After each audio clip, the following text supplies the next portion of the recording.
What up, everybody? Hope you're having a good day today. I got some good news.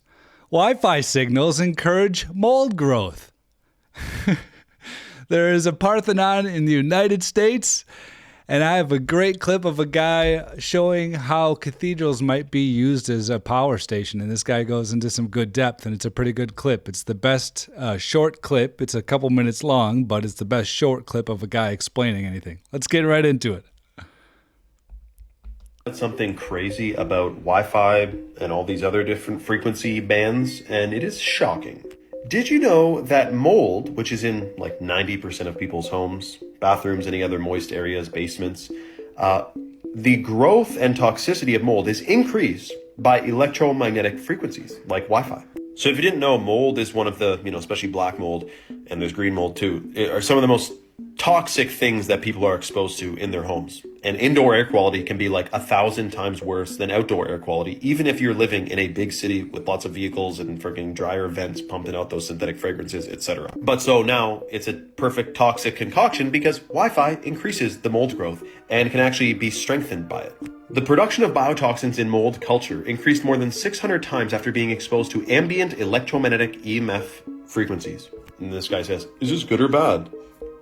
Interesting that Wi-Fi, which many people are wondering if there are any potential hazards with concerning the human body and electromagnetic field, combined with mold, which is also toxic, it's a perfect concoction. What is going on? One of the ones that get. Whoops, sorry for that last little bit there, but yeah. So what's the deal with that? Mold isn't good, so definitely try to do everything to get mold out of your house, whatever it is. But I kind of want to do some of these experiments. I came across another video that said something like, if this works, then you should be able to put a dish of mold close to the Wi-Fi, and it should grow really fast compared to one somewhere else in a similar climate, And then I've seen the video clips of someone putting a Wi-Fi router right by some sprouting seeds, and it not working at all, or the seeds not wanting to sprout, or very few of them sprout, or not nearly in the numbers of something right next to the router where the Wi-Fi is off in similar conditions. And I've done sprouting before in a jar and stuff at home, and it's fun to do. You can do mung bean sprouts or broccoli sprouts or radish sprouts, a whole bunch of different good ones. Radish ones are delicious. But so that's something I could try at home, and I wouldn't mind trying that. But the mold one, I also would like to try. But who wants to really be growing more mold in their house if they're not trying to? Yeah, but maybe for an experiment. Give me all these likes and subscribes, and then I'll just start doing these experiments. I really would like to. I'd really like to be able to do some of this fun stuff and test the things that I actually show because I have the time to do so, because I just get paid to make these shows. That would be ideal. So if you like these things, like and subscribe. That would be great. It's a lot of people are flight routes. Oh, from New Zealand, flight routes, Australia around the corner here. Yeah, we got Argentina and South America. FlightAware says this is. So he's talking about why, how flight routes are one of the reasons why people believe that the Earth is flat, because we wouldn't take these crazy routes with our airplanes, and it makes sense to me. It's the shortest route. We don't have to go over Antarctica and disturb the penguins. There's actual islands out here that they could land on, so there's no excuse why we wouldn't fly here, right? But the actual flight route goes from New Zealand across the equator to San Francisco, across the United States to Texas, and then all the way back down, Ben. That's the route that it takes. And when we look at it on a flat Earth map, New Zealand, San Francisco, Houston, Texas, Argentina. Straight shot. It's always a straight shot, right? It's so straight, too. Looked at the flight patterns, and I'm like, it doesn't make any sense. All these people from Wellington wanted to go to Lima, Peru to see the pyramids, but they had to stop in Los Angeles. It's insane. It's absolutely insane. It doesn't make any sense to me, to be perfectly honest, either. I don't know. I've seen some other ones, too, that is different flight paths. That's just one of many, obviously, but we should look that up. And what about that big island of Mu that might exist somewhere above Hawaii, a huge island that no flights are able to go over? What's that about? We should get into that sometime, see what's going on there. Are the elites going to Mu? where everything started? Is that where the real Garden of Eden is? Oh, what's the deal? We got to get into that stuff. Oh my God. Why you see a lot of those like angles on those buildings, like those little slants right here. Look at them all. They're all dressed in their Sunday best, like they just came from church. None of them look like they're destitute. They're just hanging around. This guy's about to say that these guys all look like they are people who have been planted here and now are just kind of dividing up what goes to what. You know, these people look like they're in their Sunday best. They don't seem like they're in squalor or having a rough time or some things. It seems like they're moving into these buildings is what this guy is going to say. But I just wanted to preface that because I don't think he says it for a minute. Having a good old time, doing absolutely like nothing, standing in groups. One guy over there just standing in the middle of the rubble. Like, this is what I'm talking about when I talk about like founders, inheritors. Like, these to me look like the inheritors just like rolling up from the underground or wherever they came from. The underground. Ruins, the post-reset ruins of San Francisco. And they're all just like standing around in staging areas. See these little like tent areas popped up here and there. But they look like people that lost everything. They look like people that are like coming to stake a claim. A lot of these people look very well-to-do. They're just kind of standing around assessing what buildings they can salvage and repurpose. These are the city founders. Yeah, I agree, Scott. One conversation with any of these characters, it would have been great. So, you know, you could look real good. You know, if everything got wiped out because you were just wearing some nice clothes or something too, you know, I get that too. And then I'm not sure what all could be done right at the moment. Maybe they, you know, filmed something at some off moment, but there's too many shots that are similar to like this. It's just like, what are they doing? What's going on? It doesn't seem like the people that are occupying these places in some of these old photos and old videos just seem out of place. Something about it doesn't seem like something's just fishy. That would actually talk. I've heard a lot of people tell me some of these stories their elders have told them, that giants were absolutely real, airships, stuff like that. We've even talked about Tartaria, but most of us never really gave what our elders took with much seriousness when they were still around. I wish my grandma was talking about Tartaria. Dang, that would be so sweet. Yo, Grandma, what was Tartaria like? Oh, Tartaria, it was wonderful. Ether was shooting out of all the buildings. It was fantastic.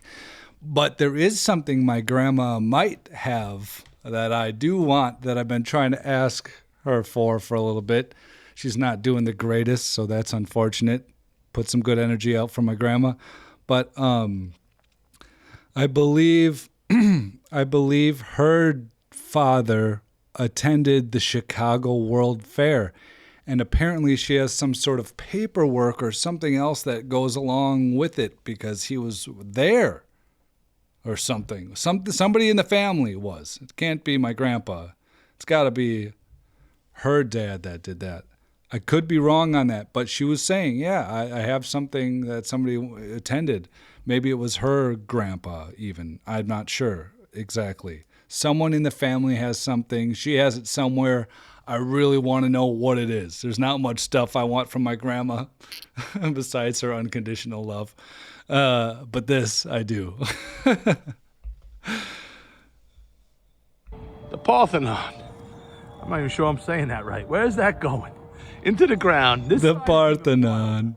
Even wilder. In the United States. What is going on? So on top of there, it's just getting cut out. Let's see if it goes. Come on, Nashville. Come on, naysayers. Look at this one. Got him in a headlock. Headlocks weren't even invented yet. And they got half human, half horse people headlocking other people, man. This one's like, hey, can I have to dance? I don't want to step on your toes. Like, make it make sense. So right here, there's little pictures. Oh, we got a griffin right here too. What's going on here? What is this tale right here with these? What is that? A griffin on the Parthenon in the United States. What is up with that? So check out these little. I'm pretty sure they're called acanthus leaves. I'm pretty sure. Don't quote me, but I'm pretty sure. And I see these on buildings in Appleton, Wisconsin. I see these little leaves, but they're also actually above here too. You know, a 3D, just like that one at the very tip top that was cut off in the video a little bit earlier here. I don't know if he goes back to it. Up here, up further up there, it gets cut off. But there's that same acanthus leaf on the top. But I'm pretty sure that's just Roman. I mean, I'm pretty sure that stuff's Roman. Let's ask ChatGPT.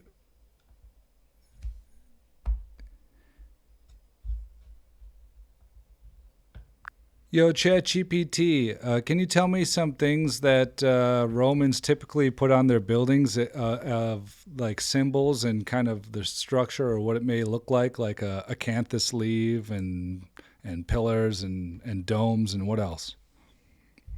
Roman architecture was full of symbolic and decorative elements. Alongside the acanthus leaf motifs you mentioned, often found in Corinthian capitals, they loved their columns, Doric, Ionic, and Corinthian being the big three.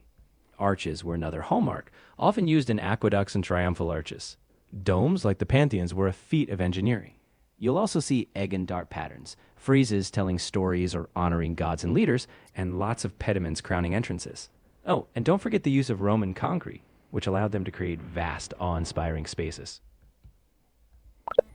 Well, it didn't give me much there. It did say about the acanthus leaves, but it did remind me of one other thing too, is that these the columns that they're made are all over these Roman columns.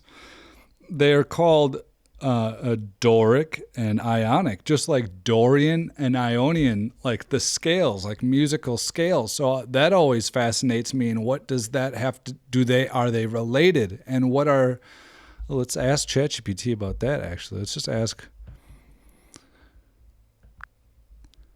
where did the words Doric and Ionic come from? They kind of remind me of like the Dorian and Ionian scales in music. You're onto something with that connection. Both sets of terms come from ancient Greece. The Doric and Ionic architectural orders were named after the regions and peoples that influenced them. The Dorians were a group in mainland Greece associated with the simpler Doric style, while the Ionians from regions like Ionia and what's now Turkey influenced the more decorative Ionic style. Similarly, the Dorian and Ionian musical modes were named after these same cultural regions, reflecting how deeply Greek geography shaped both art and music. I don't know why the audio got all sketch on ChatGPT, but is that, I don't know if I'm buying that. There's got to be some more to it. Oh, they're just the Dorian people. They were named after these cultural regions, reflecting how... I don't know about that. I don't really like that. I'm unsatisfied with that answer. Yeah, there it is. I'm the not Acanthus small leaf. person, right? Whoops. I'm the not small person, right? Right? This is Art Deco. Art Deco. What were they doing back then? All those acanthus leaves right there. Oh, man. Come on, look at I couldn't find those pillars. Look at that leaf. I have a picture that I couldn't find. I need to figure. I got to figure out some more stuff here. But it shows these same things, like I said, in Appleton, Wisconsin, just down the road, in some small ways that you just didn't think it would be there, and they're there. Not even. Come on. Look how small they are. Come on, man. Come on. One last thing, too, about this. You can kind of see when you back it up here a little bit here.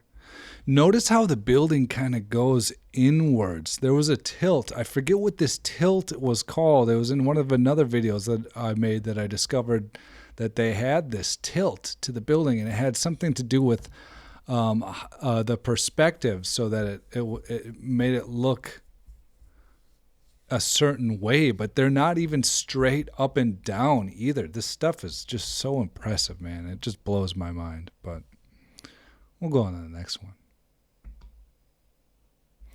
All right, so this is the gentleman that does a really good job of explaining the most complete, explanation. I'm not going to try to pause it too much if I can help it, because he says a lot of great things. And thanks for this gentleman for being smart enough to put it all together into an entire clip instead of, thank you for that. Instead of having someone mumble about stuff all the time. Okay, so this is a Schumann resonator. It's an electrical device. This is the cathedral over in France. You notice how both patterns are labyrinth patterns on each of this device and on the floor in the cathedral. It says right here, it's an electrical device that produces a low frequency 7.83 hertz, designed to simulate the Earth's natural resonant frequency. So the resonant frequency on the base floor of this cathedral is 7.83 hertz. Does that make sense? Right? And just follow me along here. And you see how this is another resonant Schumann resonator or device, and it has a different pattern on it for a higher frequency that just so happens to line up with the rose windows.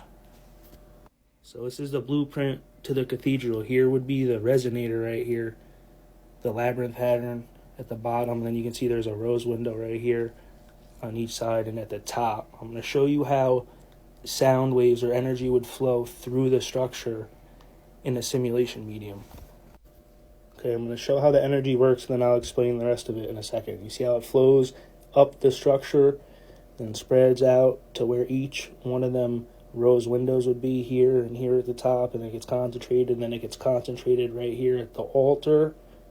It's called an altar because it's an alternate current. That's another drop. A fact that I didn't know, or a thought that I didn't know about, is the altar with the alternate current right there. So that's one I did not know about. That's weird. He's got a couple more. Back down the cruciform structure to the resonator at the bottom, right? Which is why the cathedral is laid out in a cruciform structure, right? So when the sound gets produced at the resonator, it travels up the structure and it's getting amplified through these archways, and that's why it gets concentrated right here at this rose window. That window is the higher resonance that it creates. That's why they're on each side. Now you notice how there's ribbed arches in each structure. This is super dope. Okay? It says right here, key aspects of how ribbed arches interact with sound waves. They cause acoustic diffusion and they enhance resonance. Which is why when you look at the patterns of the sound wave, the constructive and destructive interference. You see that constructive and destructive interference that he's talking about right there? You can see why they would make these at certain spots, and it's so dope. This is so cool. It lines up with the geometry and the ribbed arches. You've seen those arches before. You've wondered why they have them other than just structurally. Like, these buildings also just seem like they're made, because they're made with this vibration and everything in mind. They just seem like they sit in place and they're just going to sit there forever if we didn't touch them. It's crazy. To disperse sound waves. I'm going to show you where the sound waves and the electricity come in. Because this pattern on this floor right here, it's piezoelectric. Right? You can generate electricity when you apply stress such as pressure, vibration from sound waves onto specific stones. These stones will produce that voltage of 7.83 hertz. They are literally powering the first floor with the organ pianos, and the subparticle frequencies hit in that labyrinth pattern. It says sound waves can also induce an alternate current. And this is the base floor frequency. So this is how they would power the resonator at the base floor. And that's why it's called an altar. I was explaining that earlier in the video. Which is why you have the altars right underneath the dome, because it's the alternate current getting pulled. See if that's another trend that you realize, that the altar is underneath a dome, because I'm pretty sure that, I've seen that a lot, Pulled through the building. This is the inside of the Sophia Dome, and it lines up with a printed computer board. This is a computer chip. See right here again, this is a family chapel in Ukraine with another PCB. That's a printed computer board. This also lines up with CERN over here. Notice how the Innovation Center is a dome. Don't get me wrong. There's like a bazillion things that we can just say are like round, and look at the other round thing, and look at it's a motherboard for sure. It's clearly. But some of this stuff is pretty wild, and it's pretty insane. And as he continues, it starts to make a little more sense too, and it's deep. And And this is a family chapel in Ukraine with another PCB that's a printed computer board. This also lines up with CERN over here. Notice how the Innovation Center is a dome, the same dome that's on top of these buildings. Right, so the energy would concentrate at the altar. That's why you got the symbols right here underneath the altar. But this is the 0 point right here where that it would get concentrated.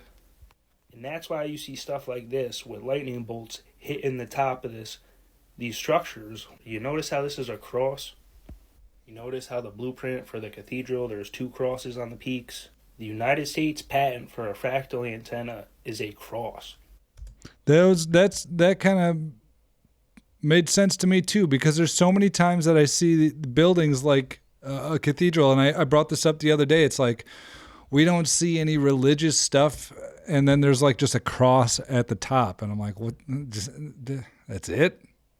You're gonna build this whole thing and be like, yeah, way up there, and Jesus, and he died on the T. So like, I don't know, it's kind of weird. Cathedral, there's 2 crosses on the peaks. The United States patent for a fractal antenna is a cross. Right here, this is an antenna. This is what's on top of these buildings. It's an antenna. The computer chip, like this hooks you up to the cloud. Think about that literally. It hooks you up to the cloud, like literally. Dude, I'm telling you, this is where we get the ideas from. This is where they say, yeah, it's in the cloud or whatever. And it sounds so, everybody catches on so fast because it's probably just, there's nothing new under the sun, you know? Cloud, the cosmos. That's why you'll see all the astrology stuff underneath these domes too.